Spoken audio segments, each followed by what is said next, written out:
Number 3. Martin Schlette. In 1986, William Wish was 66 years old, and he was a successful lawyer in San Rafael, an upscale suburb of San Francisco, California. He had served as Marin County's chief prosecutor from 1953 to 1960. In the early 1970s, he was vice president of California State University and Colleges. He also served as head of the Marin County Bar Association. He had also been appointed to the California State College Board of Trustees by his friend, Ronald Reagan. November 18, 1985 began as a typical day for the 66-year-old lawyer. Then a man armed with a gun burst into the reception area of his law office. The man forced the receptionist to take him to Wisk's office. The man was armed with a .45 caliber handgun with a silencer and laser sight. He fired several bullets into 66-year-old William Wisk.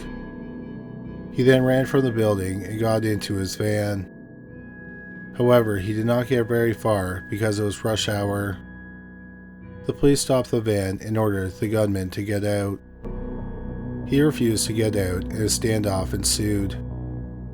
The gunman, who got into the back of the windowless van, yelled that he was putting the barrel of the rifle into his mouth. Then there was a gunshot. Moments later, he stumbled out the back of the van and then fell to the ground. Police officers surrounded him, where they saw what appeared to be a grenade hanging around his neck. There also appeared to be 3 sticks of dynamite strapped to his abdomen. They backed away from the man who was no longer moving. It turned out to be an army practice grenade, and the dynamite was fake too. The man was dead, but there were no gunshot wounds. It turned out that before he got out of the van, he swallowed some pills, and they killed him. The police determined that the killer was 72-year-old Malcolm Roland Schlette.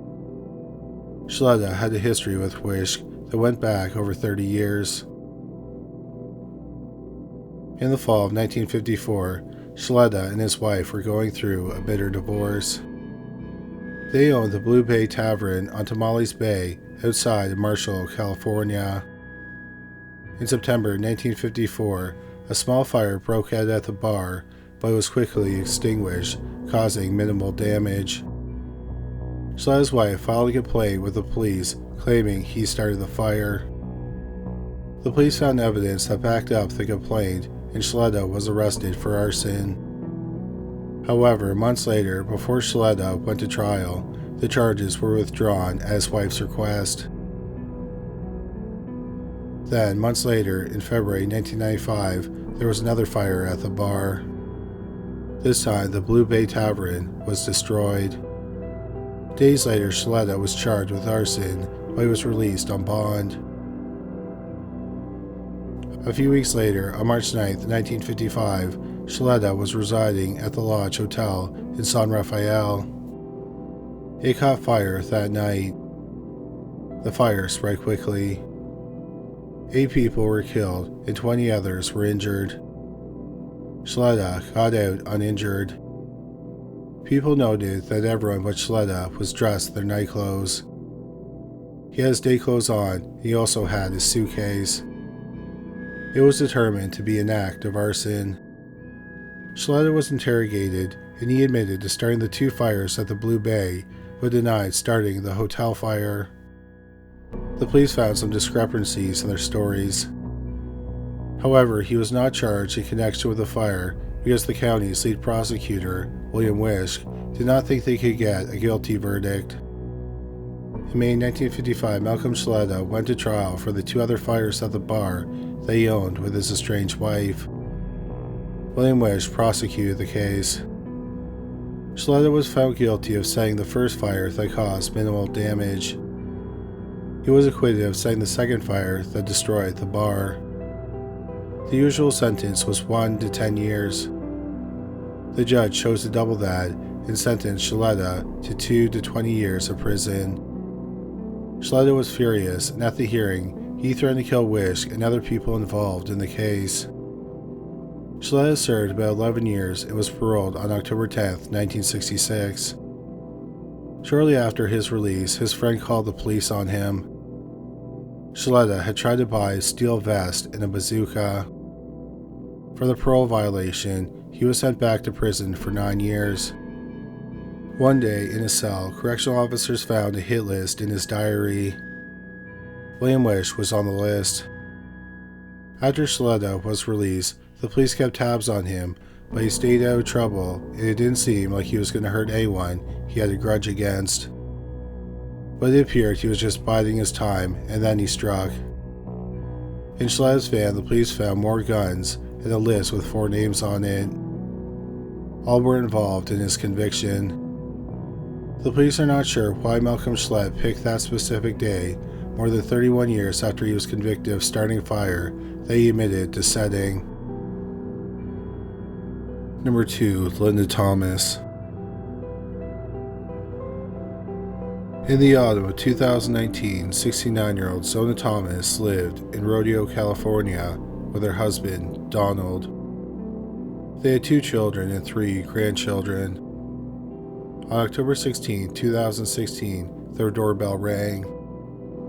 The couple was surprised to find Zona's older sister, 71-year-old Linda Thomas, on their doorstep.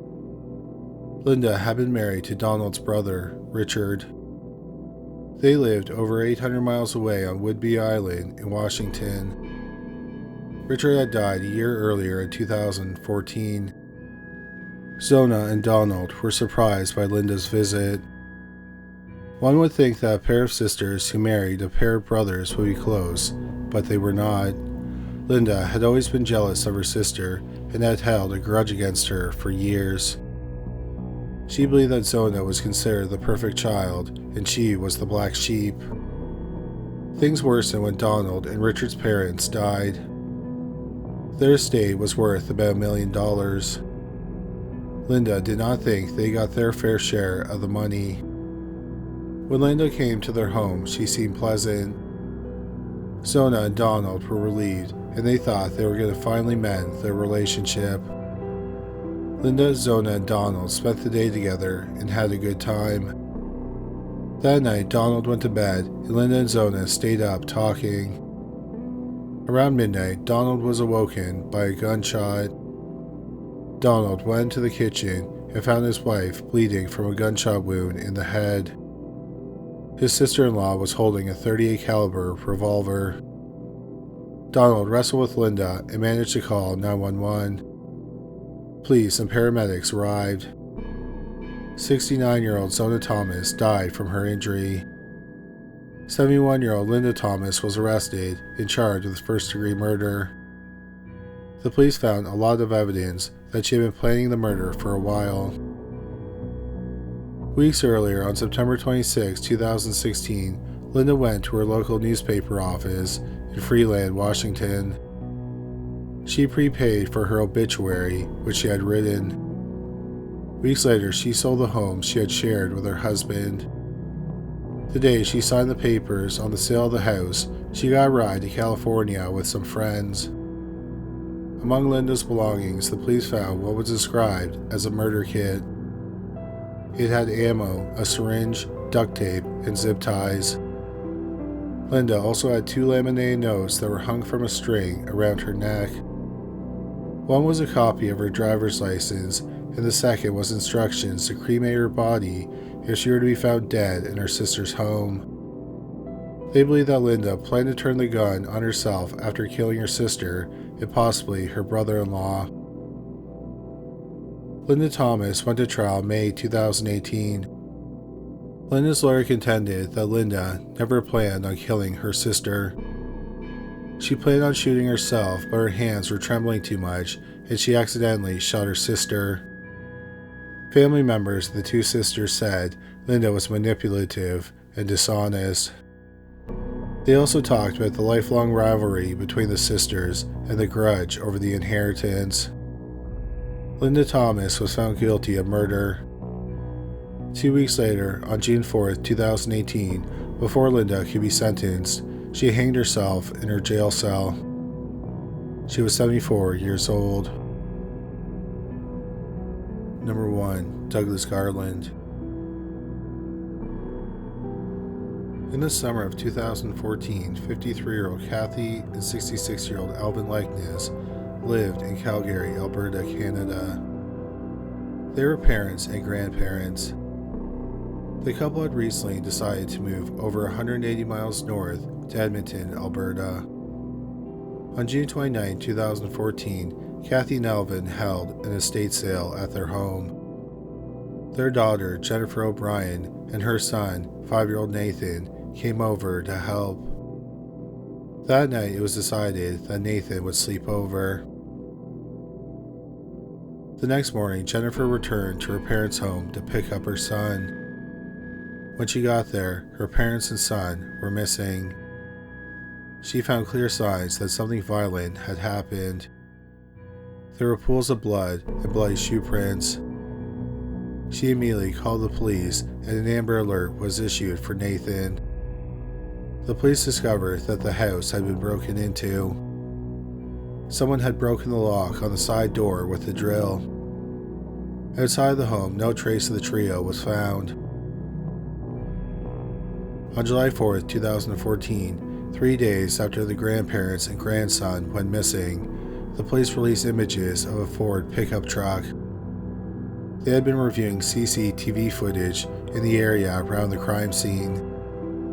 The late model Ford pickup truck was recorded on several cameras on the Likeness Street at 3 a.m. on the night the family went missing. Hours after the images were made public, a woman contacted the police because she recognized the truck. She said it belonged to her brother, 54-year-old Douglas Garland. The woman said that her brother had a connection to the Likenesses. She said she was the common-law wife of one of their sons, and Garland had worked with Alvin years earlier. Garland had a criminal record and a history of mental illness. In the 1980s, he was in medical school and he was voted class president. However, he was expelled from school for cheating not long after being elected. In 1992, when he was 33, he was arrested for running a meth lab on his family's farm in the small town of Airdrie, Alberta. After he was released on bail, he fled to British Columbia. He assumed the identity of a 14-year-old boy who had died in 1980 and collected government benefits under the name. 8 years after fleeing the province, Garland was arrested and brought back to Calgary. Garland was sentenced to 3 years of prison and he served 6 months before being paroled. The police got a search warrant for the farm in Airdrie, where Garland lived with his parents. They found something damning in the joist of the farmhouse basement. It was the hard drive from Garland's computer. The hard drive contained his internet history. Some of Garland's Google searches included the Likenesses' estate sale, Alvin Likeness, Catherine Likeness, and Kathy's phone number, amputation and autopsy tools, amputation retractor, force needed for concussion, most painful torture, human dissection, bone grinder, and how to drill out a slage lock. Slage was the type of lock the Likenesses had on their side door. Also on the hard drive, the police found a user and programming guide for a Slage BE 356 lock, 18 documents on murder, and an e-book called How to Kill Without Joy, the complete How to Kill book. On July 15, 2014, even though the bodies had not been found, Garland was charged with 3 murders. Douglas Garland went to trial in January 2017. During their investigation, the police found substantial evidence against Garland. This included the Likenesses' DNA on Garland's shoes and on a pair of rubber boots at the farm. DNA from all 3 victims was also found around Garland's parents' farm. Specifically, DNA was found on a hacksaw and meat hooks at the farm. The police also found a unique piece of evidence. A pilot happened to be doing aerial digital mapping on the Garland's farm the morning after the grandparents and grandson went missing. In one photo, there appears to be 2 large bodies and a smaller one near 3 sheds on the property. The next day, the same area was photographed and the bodies were gone. There was a burn pit on the farm. The police collected ash and sifted through it. They found 17 possible teeth fragments, other bone fragments, buttons, and jewelry. Some of the tooth fragments were from a child. DNA testing on the bone fragments showed that they came from all 3 victims. The police concluded that on the night of the murders, Garland drilled the lock on the side door and then entered the home. Kathy and her grandson, Nathan, were asleep in the front bedroom, while Alvin slept in the master bedroom. All 3 were severely beaten, possibly with a pair of dumbbells found in the likeness's garage. DNA of all 3 victims was found on the dumbbells. Based on the amount of blood found in the home, it's believed that when Garland dragged the 3 victims out of the house, they were still alive. He took them to his parents' farm, where he probably tortured and murdered them. He most likely dismembered them and then burned the remains in a barrel. But why would Douglas Garland beat, kidnap, torture, dismember, and burn a set of grandparents and grandson? They believe that Garland had held a grudge for about 7 years. In 2007, Alvin was dabbling in the junior oil and gas exploration industry. He was developing a pump that could separate oil from water, and he hired Garland to work on the pump. When it was done, Alvin filed a patent on it, and he did not give Garland credit. Alvin never made money for the patent. Nevertheless, Garland felt slighted by not being included, and for years it ate away at him. When he discovered that the couple was moving away from the area, he decided to take action and kill Alvin and Kathy. Nathan was probably not an intended victim. The 5-year-old boy just happened to be sleeping over at his grandparents' home on the wrong night. The trial lasted 5 weeks, and the jury deliberated for about 8.5 hours. Garland was found guilty. He was sentenced to 3 life sentences, which were to be served consecutively. This made him eligible for parole after 75 years. So he can first apply for parole in 2092. Since Douglas Garland is 67 years old at the time of this recording, he will most likely die in prison.